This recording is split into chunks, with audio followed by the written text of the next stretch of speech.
사랑하는 온누리 교회 성도 여러분, 안녕하십니까? 오늘 7월 21일 화요일 아침 새벽 기도에 나오신 여러분들을 주님의 이름으로 환영하고 축복합니다.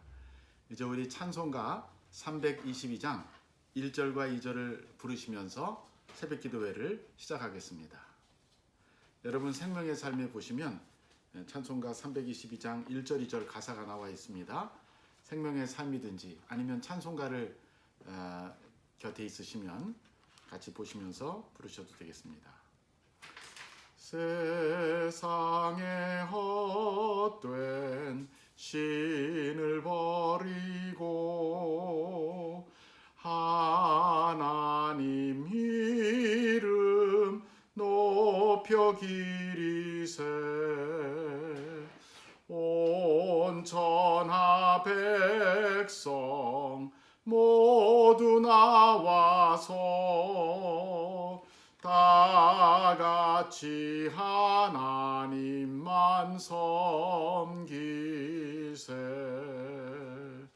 세상에 헛된 우상 버리고 인간의 모든 부귀 영화와 거짓과 불의 모두 버리고 온전히 하나님만 섬기세. 아멘. 기도하겠습니다. 오늘도 우리에게 새날을 주시고 이른 아침 일찍 일어나 주님을 예배하고 찬양하게 하시니 감사합니다. 우리가 하루하루 살아가면서 주님 말씀 없이 살 수 없고 주님이 주시는 은혜와 지혜 없이 살 수 없음을 고백합니다. 오늘 아침에도 우리의 눈을 열어주셔서 하나님의 말씀에 귀한 것을 보게 하시고 그 말씀의 진리와 생명을 따라 하루를 살아갈 수 있도록 인도하여 주시옵소서. 우리 주 예수 그리스도의 이름으로 기도드립니다. 아멘. 자, 오늘 우리에게 주시는 말씀은 로마서입니다. 로마서 1장 18절부터 25절을 제가 읽겠습니다. 로마서 1장 18절에서 25절 생명의 삶이나 혹은 성경을 같이 보시기 바랍니다. 하나님의 진노가 불의로 진리를 막는 사람들의 모든 경건하지 않음과 불의에 대하여 하늘로부터 나타나나니 이는 하나님을 알만한 것이 그들 속에 보임이라. 하나님께서 이를 그들에게 보이셨느니라. 창세로부터 그의 보이지 아니하는 것들 곧 그의 영원하신 능력과 신성이 그가 만드신 만물에 분명히 보여 알려졌나니 그러므로 그들이 핑계하지 못할지니라. 하나님을 알되 하나님을 영화롭게도 아니하며 감사하지도 아니하고 오히려 그 생각이 허망하여지며 미련한 마음이 어두워졌나니 스스로 지혜 있다 하나 어리석게 되어 썩어지지 아니하는 하나님의 영광을 썩어질 사람과 새와 짐승과 기어다니는 동물 모양의 우상으로 바꾸었느니라. 그러므로 하나님께서 그들을 마음의 정욕대로 더러움에 내버려 두사 그들의 몸을 서로 욕되게 하게 하셨으니 이는 그들이 하나님의 진리를 거짓 것으로 바꾸어 피조물을 조물주보다 더 경배하고 섬김이라. 주는 곧 영원히 찬송할 이시로다. 아멘. 이제 지난 주일부터 생명의 삶 본문이 로마서가 되었습니다. 이 로마서는 신구약 성경 66권 중에서 가장 많이 읽히고 또 가장 중요한 책이기도 합니다. 계란의 노른자 같은 책이라고 하고요. 다이아몬드 반지에 다이아몬드와 같은 그런 부분이라고 흔히 말합니다. 오늘 로마서를 간단히 소개하겠습니다. 여러분들이 가지고 계신 생명의 삶에 나오는 내용 보시면 더 자세히 알 수 있는데 우선 이 로마서는 저자가 바울입니다. 사도 바울이 이 로마서를 기록했습니다. 저작 연도는 대략 주후 55년에서 57년경이 되겠습니다.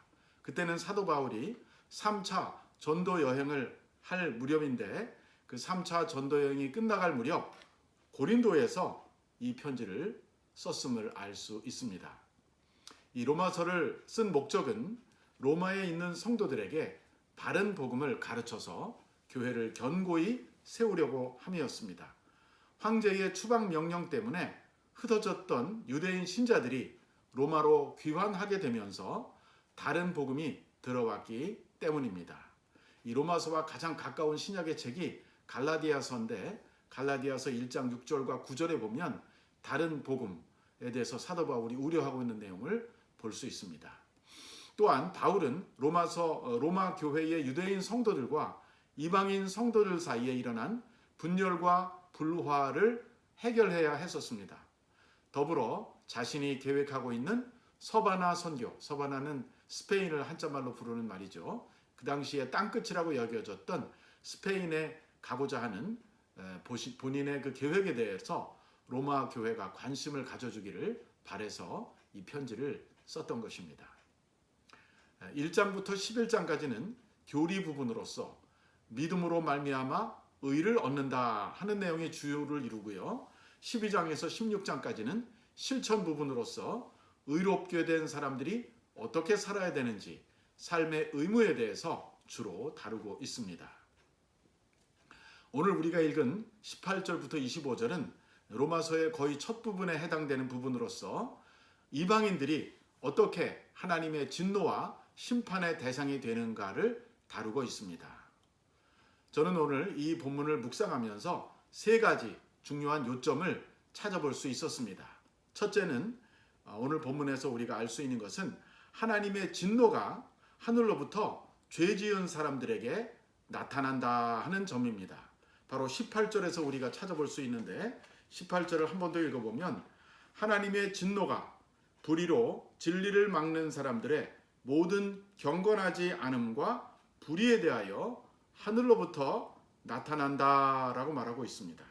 하나님의 진노, the wrath of God, 하나님의 이 진노가 하늘로부터 나타난다고 바울은 선포하고 있습니다. 보통 하나님은 우리 눈에 보이지 않으시지요. 하지만 분명히 살아계시고 우리의 모든 생각과 모든 행동을 보고 계십니다. 하나님에게는 두 가지 속성이 있는데 하나는 사랑, 그리고 또 하나는 공의라고 하는 속성입니다. 하나님은 이 두 가지가 동시에 조화를 이루시는 놀라운 분이십니다. 사랑으로만 치우치지도 않고요. 공의만 있는 분도 아니고 이 사랑과 공의가 신비하게 조화를 이루시는 분이십니다. 그래서 하나님은 불의에 대하여 진노하시고 심판하시는 분이십니다. 바울은 이 세상에 불의로 진리를 막는 사람들이 있다는 것을 보았고 그 사람들을 때문에 하나님의 진노가 하늘부터 임한다고 말하고 있습니다. 여기서 하늘로부터라고 하는 표현은 문자적으로 하늘로부터 심판이 임한다고도 말할 수 있고 또 하나님으로부터 온다는 뜻으로도 해석할 수 있습니다. 성경은 때로 하나님을 하늘로 바꿔서 표현할 때가 있었습니다. 예를 들어서 하나님의 나라를 마태는 하늘나라라고 부르고 있는 것이죠. 하나님은 평소에 가만히 계시는 것 같지만 우리의 죄악이 멈추지 않을 때, 우리의 죄악이 저울에 달아 쌓여졌을 때 그때 하나님의 심판이 임하는 것을 알 수 있습니다. 물론 하나님의 최후 심판은 마지막에 있을 것입니다. 그러나 역사가 진행되는 도중에도 하나님은 예를 들어서 홍수의 심판도 있었고요. 또 바벨론 포로의 심판도 있었고요. 또 예수님 부활 승천하신 후에 AD 70년경에 예루살렘이 돌 하나 위에 남지 않고 깡그리 정말 그라운드 제로가 되는 그런 심판들이 있었습니다. 역사의 패스트로 인한 여러 가지 재앙들, 하나님은 완벽한 심판은 마지막에 예비해 놓으셨지만 역사의 중간중간에도 인간이 죄를 짓고 회개하지 않을 때 심판으로 그들에게 당신의 진노를 나타내신 적이 있었습니다. 하나님은 회개하는 죄인들에게는 한없이 자비하시고 한없이 은혜를 베풀어 주십니다. 그러나 회개하지 않는 자들에 대해서는 진노하시고 심판을 하신다는 것을 알 수 있습니다. 사랑의 하나님인 동시에 무서운 공의의 하나님을 우리가 잊어서는 안 될 것입니다. 본문에서 나오는 두 번째 포인트. 사람들은 하나님을 알 수 있지만 일부러 부인하고 있다는 것을 알 수 있습니다. 사람들은 하나님을 충분히 알 수 있습니다. 그런데 일부러 하나님이 안 계신 것처럼 행동한다는 것이죠. 바로 19절에서 23절에 나오는 내용들입니다. 19절에 보면 이는 하나님을 알만한 것이 그들 속에 보임이라고 했고요. 20절에도 보면 창세로부터 그의 보이지 않는 능력과 신성이 그가 만드신 만물에 분명히 보여 알려졌나니 그렇습니다.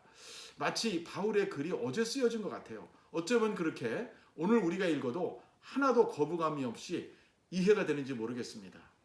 분명한 것은 하나님은 우리 눈에 보이지 않는다 해도 그분이 만드신 이 세상 속에 하나님의 존재가, 하나님의 살아계심이 분명히 드러나고 있다는 것입니다. 우리가 신학에서 좀 전문적인 용어로 계시를 두 가지가 있다고 말하는데요. 하나는 자연 계시고 또 하나는 특별 계시입니다. 이 특별 계시가 바로 성경이에요. 왜냐하면 성경에는 아주 스페시픽하게 하나님이 어떤 분이시며 우리가 어떤 상태인지를 글로 표현하지요. 그러나 또 하나의 계시가 바로 자연 계시라는 것인데 이것은 세상 만물이, 세상의 자연이 하나님을 드러낸다 하는 그런 의미입니다. 인간의 기술이 아무리 발달되고 인간의 지식이 아무리 축적이 된다 하더라도 하나님이 세상을 만드신 것에 비하면 비교할 수가 없습니다. 작은 곤충으로부터, 작은 미생물로부터, 작은 바이러스로부터 정말 커다란 고래나 코끼리나 또 그 중에 가장 정교한 인간을 만드시지 않았습니까? 인간은 몸을 가진 육체인 동시에 거기다가 하나님은 영혼까지 불어넣어 주셔서 신적인 존재로 만드신 게 사람인 것입니다. 우리는 사실 숨쉬는 순간순간이 기적이라는 것을 잊어서는 안 됩니다. 오늘 제가 이렇게 정상적으로 건강한 게 기적입니다. 우리 몸의 모든 밸런스, 우리 몸의 모든 체온, 모든 혈액순환, 모든 신경, 호르몬의 분비 이런 것들이 정말 놀랍게 조화를 이루기 때문에 우리가 건강 상태를 유지하는 것인데 이 균형이 조금만 깨지더라도 우리는 병에 걸리고 죽게 되는 것입니다. 이런 모든 것을 창조하신 미세한 부분까지 창조하신 것을 보면 인간은 하나님의 최고의 걸작품이고 인간만 잘 우리가 들여다봐도 하나님이라는 놀라운 분이 계시다는 것을 부인할 수가 없어요. 이렇게 정교한 놀라운 존재가 어떻게 그저 만들어졌겠습니까? 어떻게 진화를 통해 올 수 있었겠습니까? 말도 안 되는 것입니다. 그래서 우리는 이 세상만 봐도 하나님이 살아계시다는 것을 인정할 수 있다는 것이죠. 그런데 하나님을 믿지 않은 사람들은 그 마음이 미련하고 어두워져서 일부러 하나님이 안 계신 것처럼 부인한다는 것입니다. 특별히 22절에 보니까 스스로 지혜 있다 하나 어리석게 되었다. 자신들은 내가 지혜로워, 내가 지식이 많아 하지만 사실은 바보가 되었다는 것이죠. 그들이 하는 것은 피조물을 하나님으로 바꿔서 섬기는 것이었습니다. 23절에 썩어지지 아니하는 하나님의 영광을 썩어질 사람과 새와 짐승과 기어다니는 동물 모양의 우상으로 바꾸느니라. 이 세상에 여러 나라를 돌아다보면 사람 모양의 신상도 있고 짐승 모양의 신상도 있고 도마뱀 모양, 새 모양, 물고기 모양의 신상들이 있습니다. 이런 썩어지는 것들을 하나님의 영광스러운 그 모습과 바꾸었다는 것이죠. 그것이 인간이 얼마나 어리석은가를 보여주는 것입니다. 마지막 세 번째 포인트. 오늘 본문에서 우리에게 말씀하시는 하나님의 세 번째 요점은 하나님은 그들을 그 마음의 정욕대로 더러움에 살도록 내버려 두셨다 하는 것입니다. 24절에서 25절의 말씀에서 이것을 찾아볼 수 있습니다. 무서운 말입니다. 하나의 심판의 형태인 것이죠. 비유하자면 부모가 자식을 교정하려고 하는데 자식이 아무리 부모가 말을 달래고 매를 대고 벌을 주고 상을 주고 해도 말을 듣지 않아요. 그러면 부모님이 자식을 포기하는 경우가 있습니다. 너는 내 자식이 아니야. 이렇게 말하는 경우가 있죠. 의절한다는 그런 말이죠. 근데 오늘 여기 본문에 보니까 참 하나님께서 우리 인간들이 계속해서 죄를 짓고 계속해서 뻔뻔하게 하나님이 계신 것을 알면서도 인정하지 않을 때는 그래 너희들 그렇게 살아라 하고 내버려 두신다는 것입니다. 이 내버려 두시는 것이 하나님의 가장 큰 심판의 모습입니다.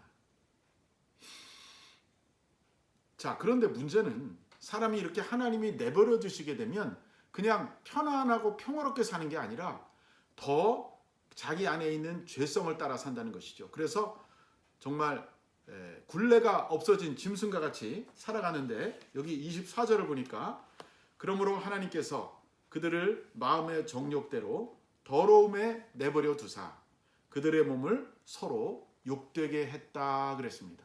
이게 몸을 욕되게 하는 죄를 짓고 사는 것이죠. 물론 여기에 대해서는 이제 내일 큐티 본문에 바울이 좀 더 구체적으로 다루고 있기 때문에 그때 우리가 살펴보도록 하겠습니다. 그래서 이 세상 사람들이 참 어리석게 하나님을 부인하고 있는데 하나님을 부인하게 되면 질서가 무너지게 되고 질서가 무너지면 인간은 결국 짐승처럼 자기 몸을 욕되게 하고 욕구를 따라 살아가는 짐승과 같은 삶을 살게 된다는 것입니다. 이제 말씀을 정리해 보겠습니다. 하나님은 살아계십니다. 이 세상에 존재하는 모든 것을 만드셨습니다. 그리고 우리에게도 생명을 주셨습니다. 그래서 이 하나님은 창조주십니다. 우리는 성경이 아니라 자연만 솔직하게 바라보기만 해도 와, 하나님이 계시구나 하는 것을 인정할 수 있다는 것이죠. 그러나 성경을 통해서 분명하게 더 하나님은 우리에게 당신을 계시해 주셨습니다. 자, 이 세상의 마지막 날에 하나님은 우리를 심판하시는데 히브리서에도 사람이 한 번 죽는 것은 정해진 것이요 그 후에는 심판이 있느니라 그랬습니다. 죄의 대가는 반드시 심판이라는 것을 잊지 마십시다. 이 세상에 두 종류의 사람이 살고 있는 것이죠. 하나님을 인정하고 섬기는 사람, 그리고 하나님을 부인하고 자기의 죄를 따라 살아가는 사람으로 나눠지는데 오늘 우리가 이 말씀을 통해서 하나님을 두려워하고 하나님을 경외하는 것이 생명이며 지혜와 지식의 시작이라는 것을 다시 한번 확인하게 됩니다. 매일매일 우리들의 삶 속에서 하나님의 신성과 능력을 더욱더 발견하고 그분을 믿고 찬양하는 삶을 살게 되시기를 바랍니다. 아침에 일어나서 동쪽의 해를 바라보면서 야, 하나님 우리에게 이렇게 밝은 광명을 주셨구나. 해를 보고 하나님을 찬양하고 낮에도 맑은 공기를 마시며 하나님을 찬양하고 이 캘리포니아 산호세 날씨가 얼마나 좋습니까? 낮에는 또 아무리 더워도 저녁이 되면 창문에서 에어컨 바람이 들어오고 있지 않습니까? 이런 좋은 환경에 대해서 감사하고 또 우리 가족을 주신 것 감사하고 밥상에 먹을 것 주신 것 감사하고 교회 공동체를 주셔서 함께 신앙생활할 수 있는 동지들을 보내주시니 감사하고 이렇게 팬데믹 기간 중에도 또 이렇게 참 온라인 이 기술이 개발돼서 우리가 새벽기도도 가정에서 할 수 있게 해주시니 감사하고 하여튼 우리가 살아가면서 모든 것에 대해서 감사의 조건을 찾아서 하나님에게 감사하고 영광 돌리고 살아간다면 그것이 가장 행복하고 가장 복받은 인생이 될 줄로 믿습니다. 여러분과 제가 이런 하나님 앞에 복받는 인생이 되기를 주의 이름으로 축원합니다. 기도하겠습니다. 사랑의 하나님, 오늘도 귀한 말씀을 우리에게 들려주시고 또 하나님의 살아계심과 하나님이 어미하신 심판자가 되심도 가르쳐 주셔서 감사합니다. 세상에 보이는 것보다 보이지 않은 하나님을 보는 것보다 더 크게 믿으며 하나님 앞에서 감사하고 찬송하고 예배하는 삶이 되게 인도하여 주시옵소서.